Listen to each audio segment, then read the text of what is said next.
শ্রীমদ্ ভগবদ্গীতা যথাযথ অষ্টম অধ্যায় অক্ষর ব্রহ্মযোগ শ্লোক নাম্বার 15।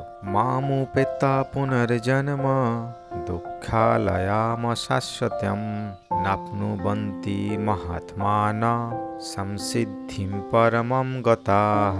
শব্দার্থ, মামু আমাকে, উপত্তি লাভ করে, পুনরায়, জন্ম দুঃখালয়ম দুঃখালয়, অশাশ্বতম অনিত্য, না আপনুবন্তি প্রাপ্ত হন, মহাত্মাগণ সংসিদ্ধিম সিদ্ধি, পরম গতা প্রাপ্ত হয়েছেন। অনুবাদ: মহাত্মা ভক্তিপরায়ণ যোগীগণ আমাকে লাভ করে আর এই দুঃখপূর্ণ নশ্বর সংসারে পুনরায় জন্মগ্রহণ করেন না, কেননা তারা পরম সিদ্ধি প্রাপ্তি হয়েছেন। তাৎপর্য: যেহেতু এই অনিত্য জড়জগৎ জন্ম মৃত্যু জরা ও ব্যাধি রূপে ক্লেশের দ্বারা জর্জরিত, স্বভাবতই যিনি পরমার্থ সাধন করে কৃষ্ণলোক বা গোলক বৃন্দাবনে পরম গতি লাভ করেন, তিনি কখনোই এই জগতে ফিরে আসতে চান না। পরম ধামের বর্ণনা করে বৈদিক শাস্ত্রে বলা হয়েছে যে তা হচ্ছে অব্যক্ত অক্ষর ও পরমাগতি, অর্থাৎ সেই গ্রহলোক আমাদের জড় সৃষ্টির অতীত এবং যা বর্ণনারও অতীত। কিন্তু এই হচ্ছে